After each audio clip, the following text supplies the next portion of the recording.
Penemunya adalah Khalifah Al-Mutawakkil. Aduh, kurang tipis ya. Mutawakkil. Abad 9, sekitar tahun 804 kalau nggak salah ya. Penemunya adalah orang Islam. Ceritanya bagaimana? Ceritanya pada saat itu bangsa Eropa atau gereja barat waktu itu sedang dilanda penjajahan oleh kekhalifahan Islam yang diprakarsai oleh Khalifah Harun ar-Rasyid, terus Tariq bin Ziyad, dan kemudian dilanjutkan oleh khalifah-khalifah berikutnya hingga Khalifah Al-Mutawakkil. Nah, pada saat itu, coba Om Burhan kasih gambaran ini aja ya. Om Burhan ini suka pakai gambar, soalnya biar memudahkan diingat gitu ya. Ini ya.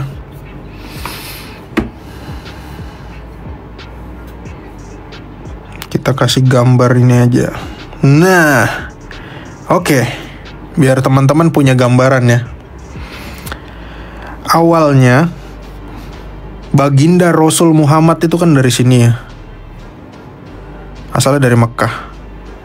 Saat beliau sudah mati ya, maka tonggak kekuasaannya yang diambil sama Abu Bakar, Umar, Utsman, Ali,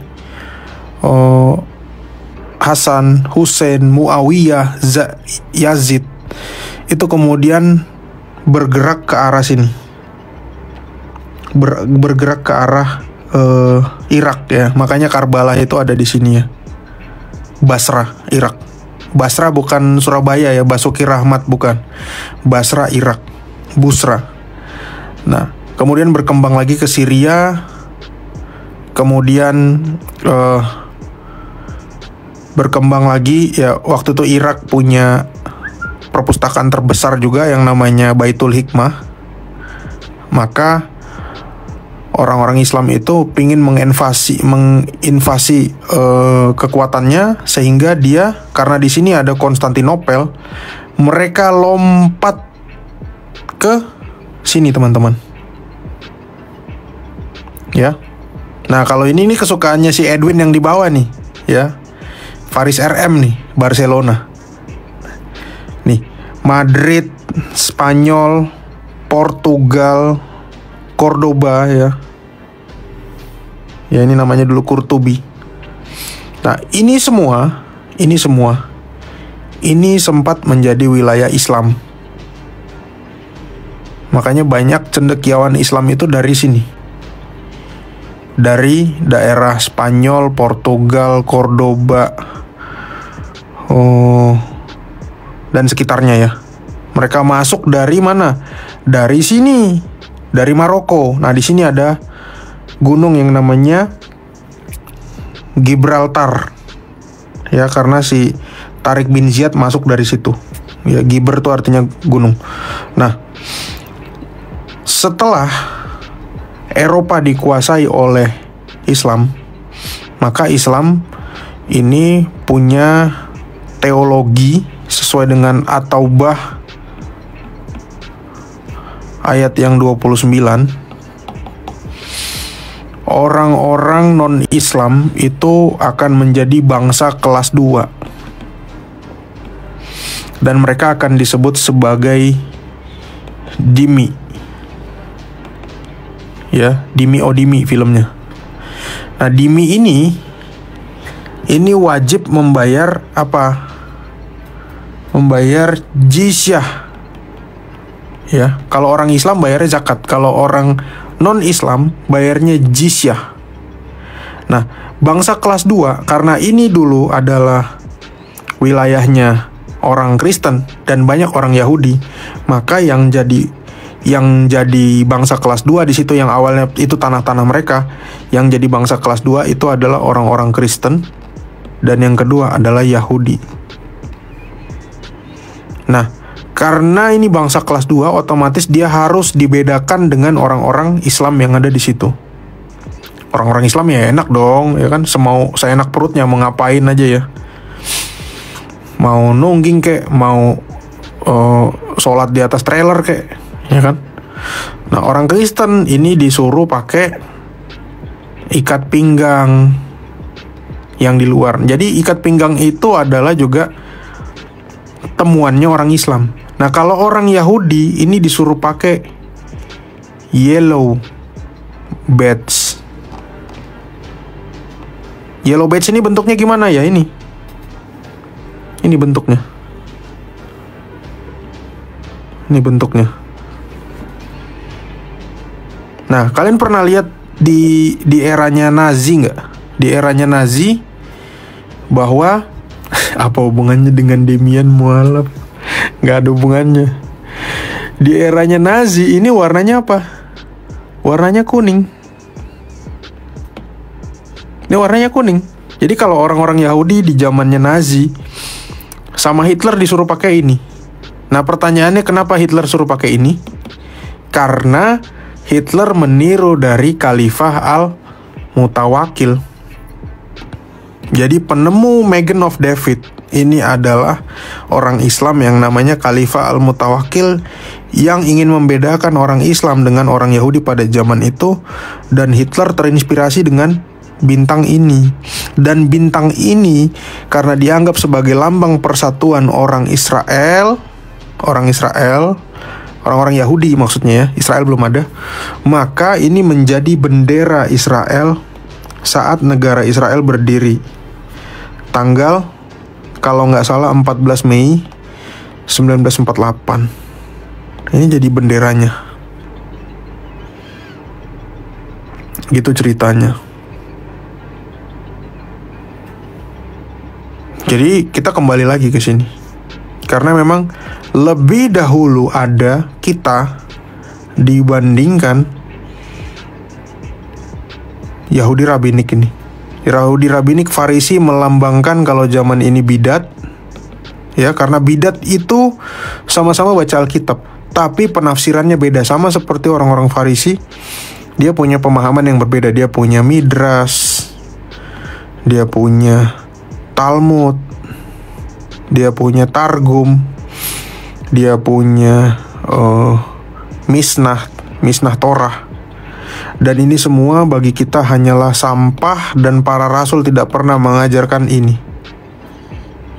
Tidak pernah mengajarkan ini. Ini semua hanya omong kosong. Kalau memang para rasul mengajarkan ini, kita ke gereja ya bawa Talmud, kita ke gereja bawa Midras. Tapi karena ini semua ajaran sampah, ajaran Farisi, ajaran ragi-raginya Farisi, kita nggak peduli sama ini. Nah, setelah tahun 70 Masehi, tadi kan kita ngomong tahun 90 kan Farisi. Ini si para habaib palsu ini atau si orang Saduki ini kemana?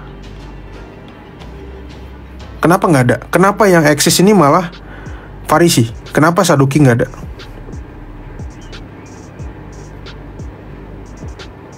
Ke Yaman.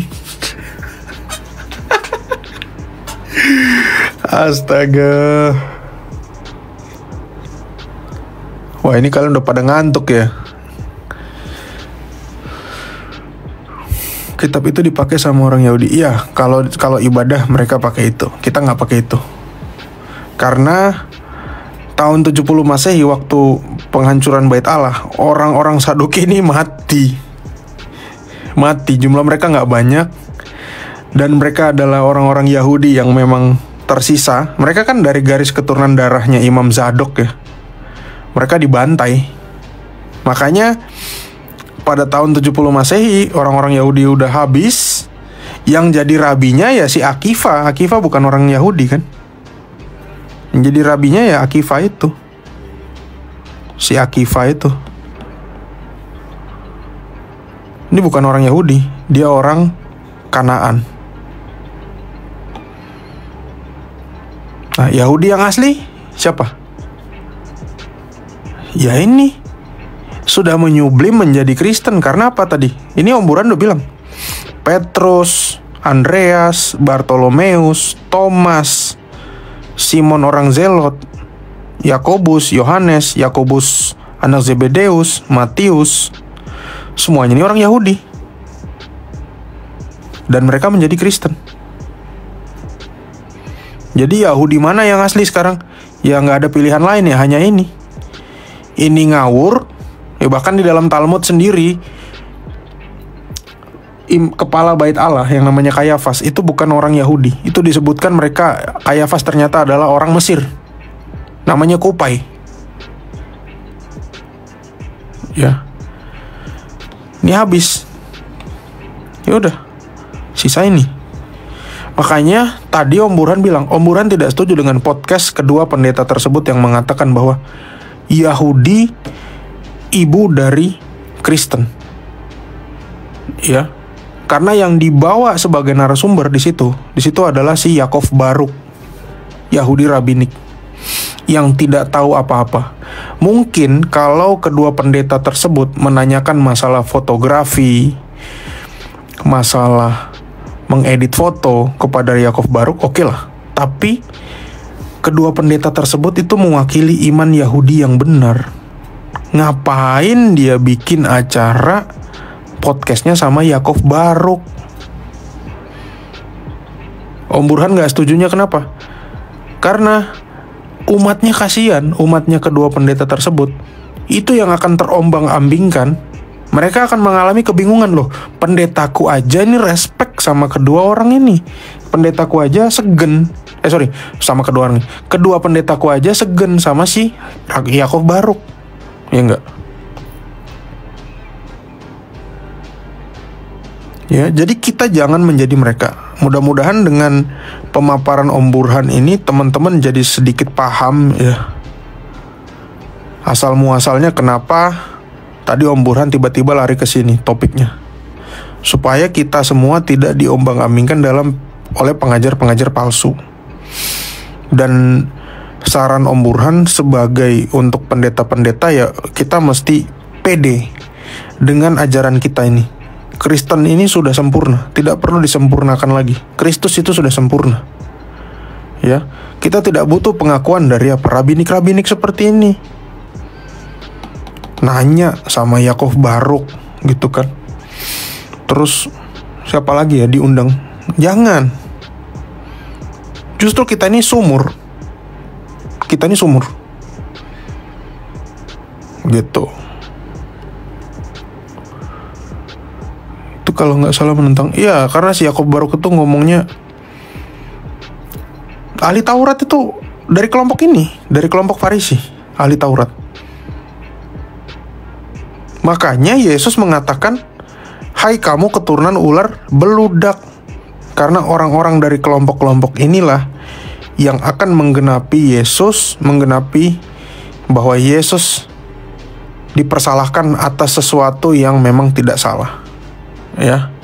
Kejadian 3 ayat 19, aku akan mengadakan permusuhan antara engkau dengan keturunan perempuan itu, bukan ke perempuan ini ya.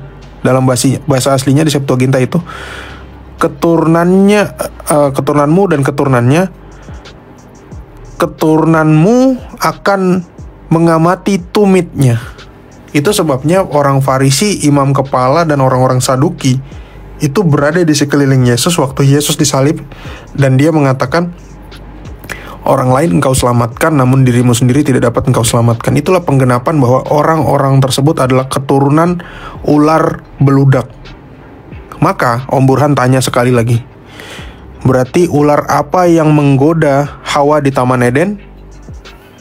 Ular apa, teman-teman?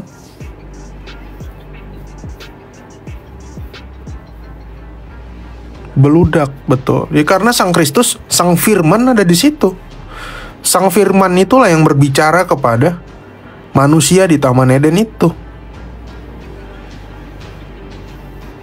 Iya, ular beludak. Betul.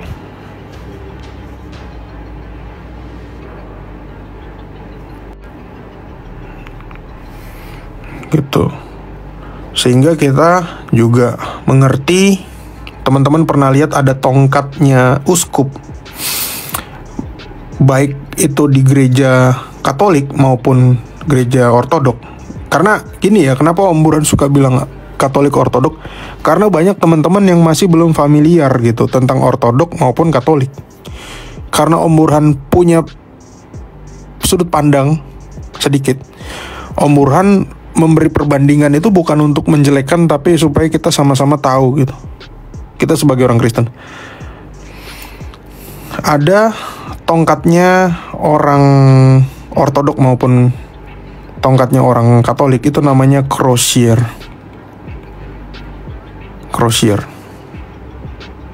Crosier itu teman-teman akan lihat begini bentuknya.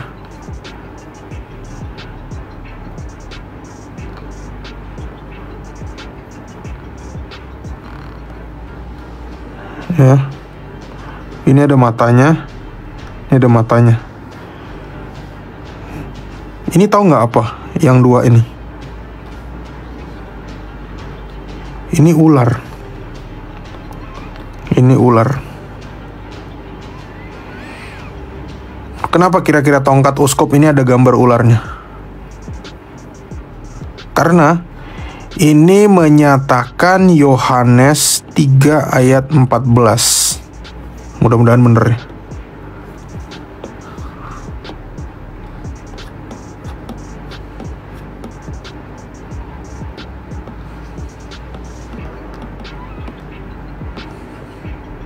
Nih. Dan sama seperti Musa meninggikan ular di padang gurun, demikian juga anak manusia harus ditinggikan. Apa maksud Musa meninggikan ular di padang gurun? Tahu nggak? Yang ditinggikan Musa di padang gurun itu ular apa namanya? Ular, Om Burhan kasih warna ini aja. Ular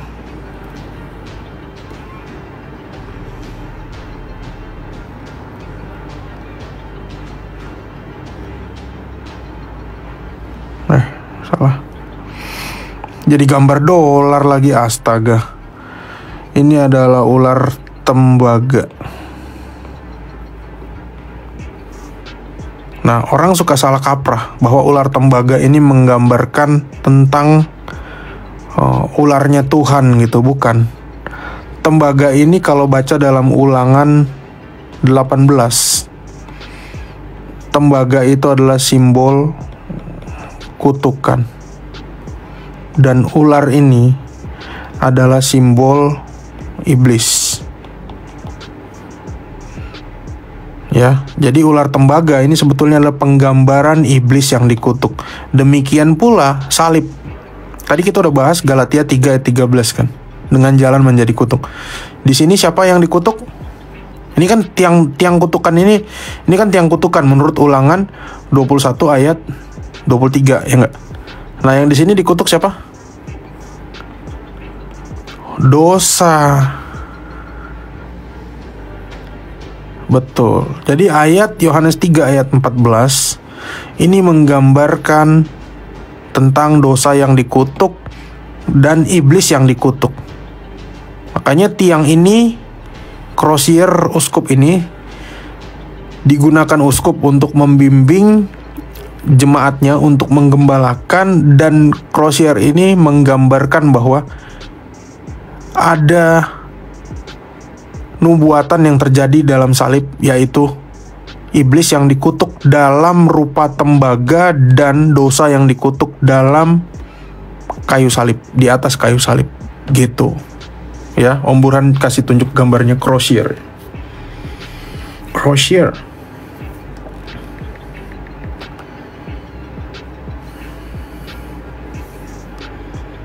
Crosier Bishop. Nah, ini ya. Ini gambarnya. Nah, kalau Katolik biasanya begini. Saya nggak ngerti kenapa nggak ada salibnya. Aduh. Gitu. Ya boleh nanti gambar mukanya Don Ditan atau siapa gitu, boleh sih. Ya. Karena memang Om Burhan berencana untuk mengangkat Pak Bom Bom atau Pak Alidara menjadi patriark apologet Indonesia ya. Jadi nanti mereka akan pegang tongkat juga ya kayak gini ya. Teman-teman boleh desain apakah ini muka gambarnya Yusuf PI atau Donditan cocoknya. Atau juga bisa mukanya Rashid ya, Rashid. Gitu. Gitu kira-kira teman-teman. Ada pertanyaan sampai sini? Sebelum kita kena banned lagi. Aduh. Apalagi ya? Kalau Butros nggak ikut, logo Astaga bisa nggak? Logo Astaga kegedean, bulat dia bentuknya. Om Butros ikut kemana Om Butros?